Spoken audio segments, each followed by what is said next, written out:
Good evening, I'm Danielle. And I'm Emily, and welcome to the Glaz station. Today's main story is chemistry in hospitals. An MRI, or magnetic resonance imaging, uses magnetic waves and radio waves to take images of organs. The MRI uses a magnetic field that is 1,000 times stronger than a regular refrigerator magnet.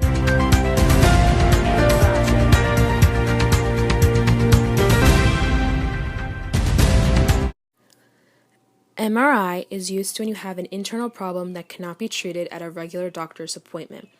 The patient is put on a flat surface, slid into the MRI where they are scanned by several coils at specific region to be examined that introduce a radio frequency pulse. The MRI uses hydrogen atoms which spin on their own natural axis. When the frequency pulse is introduced to the hydrogen atoms, the atom moves between 90 degrees to 180 degrees off its axis, and when the pulse stops, then the atoms go back to their regular axis and release energy. The MRI can detect that energy, and different tissue in our body releases at different energy levels. Dense tissue takes longer to realign. The MRI then creates an image, and the dense tissue is shown as white, and the less dense tissue is shown as black. An MRI can show tendons, organs, ligaments, and more, and this is only possible with hydrogen atoms in our body. Some abnormalities that are often found are brain aneurysms, strokes, brain tumors, and inflammation of the spine.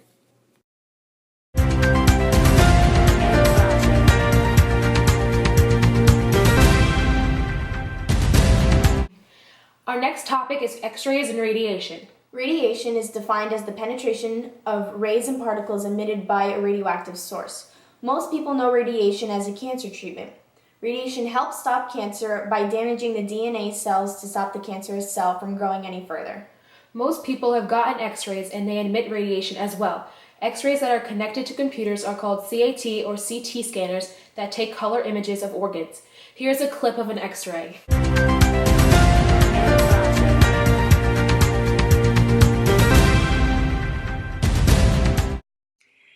X-rays, or radiography, is the oldest and most common form of medical imaging.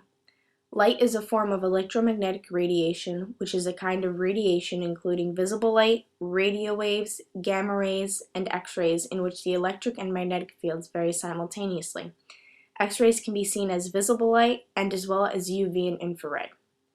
X-rays have short wavelengths that can pass through most tissue in the body, and since our bones are made of calcium, which is much denser than our tissues, it can form a shadow. Our bones block most of the radiation, so it appears white on an X-ray. If you put a flashlight to your hand, you see a shadow behind it, and that shows how an X-ray casts the shadow so that our bones are clear and that our muscles and tissues are faint. X-rays are very helpful to show fractures and other structural problems in our bones.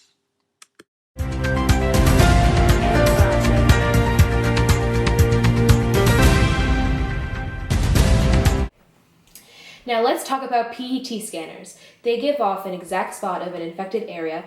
It emits 2 gamma rays and is commonly used in the oncology department of the hospital to detect different forms of cancer. Now here's a clip of what a PET scanner is.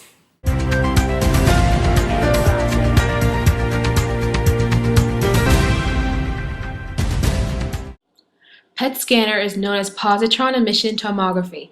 PET scanner creates a 3D image of the body. The doctor will insert a radioactive tracer through injection. The carrier molecules bond through radioactive isotopes. These bind to specific proteins and sugars. Carrier molecules depend on what the doctor is looking for. If you are looking for cancer, the doctor would inject FDG, which is modified glucose.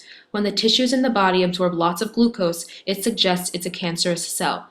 Radiation from the tracer causes no harm to the patient because it leaves the body quickly. The particles then produce positrons that interact with surrounding electrons and that destroys them and creates photons. Detectors in the PET scanner measures the photons and use it to create an image of the distribution of tracers like FDG. PET scanners are often used to diagnose a condition or how a condition is developing. They are often used to detect epilepsy, Alzheimer's disease, cancer, and heart disease. Patients are told not to eat 4 to 6 hours before the scan, but to drink lots of water.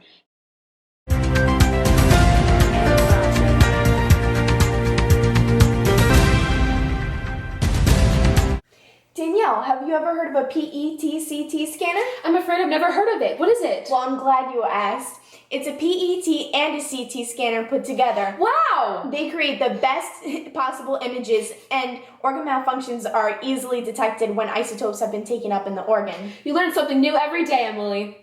Our next device is called the Gamma Knife, and this is very precise on treating brain cancer and uses up to 200 small beams of radiation, but it has very small damage to healthy tissues, which makes it the best treatment to work on the brain and safer than regular brain surgery.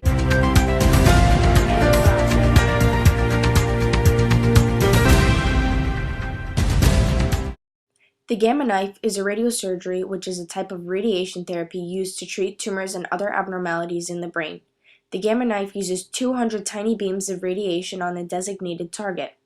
Even though each beam of radiation has almost no effect on the surrounding brain tissue, a strong dose of radiation is delivered to the spot where all the radiation beams meet. The Gamma Knife has a lower risk of side effects compared to all other types of radiation therapy. The Gamma Knife is usually a one-time therapy completed in one day, and it's used when a tumor or other abnormality is too hard to reach with neurosurgery, or a person is too unhealthy to go under for surgery. It's most commonly used to treat brain tumors and AVM, which are tangled arteries and veins in the brain, trigeminal neuralgia, which is a disorder of where one or both trigeminal nerves, which relay sensory info from the brain to the forehead, cheeks, and lower jaw area, causing disabling facial pain that feels like an electric shock, acoustic neuroma, which is a non-cancerous tumor that develops along the main hearing nerve from your inner ear to your brain, and pituitary tumors, which is a tumor on the pituitary gland that controls hormones, stress response, metabolism, and sexual functions.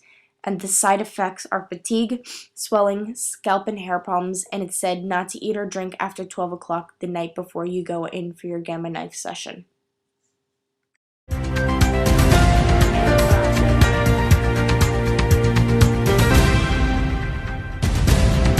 Hospitals use gamma irradiation for sterilizing syringes, gloves, and other medical tools. Chemists have identified that our organs absorb different chemicals, like a PET scanner uses FDG as its tracer. The cancerous cell in our body will absorb the tracer to help identify where the cancer is in the body, and this makes it easier to identify the part of our body that is malfunctioning. Well, that wraps up about everything. It's always nighttime at Old Bridge.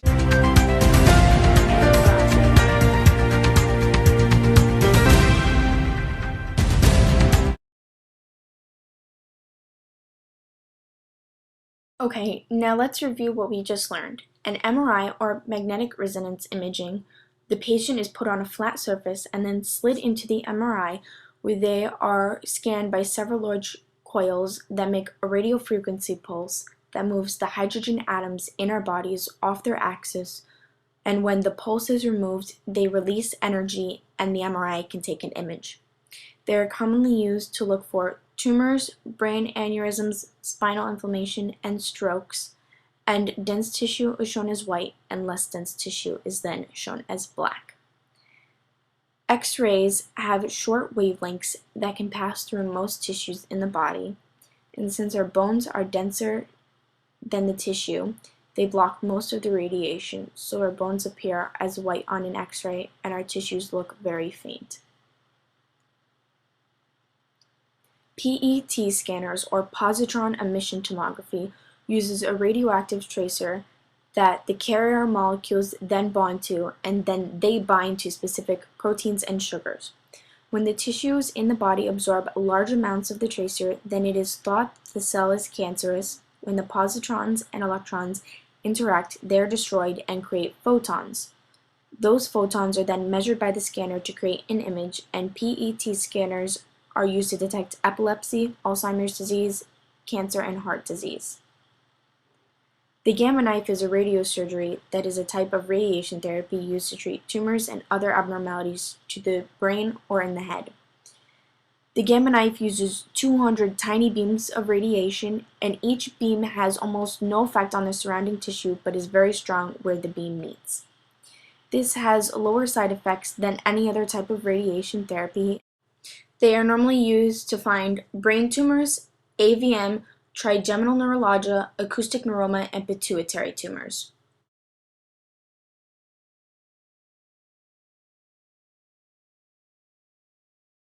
Why do our bones show up better on an X-ray?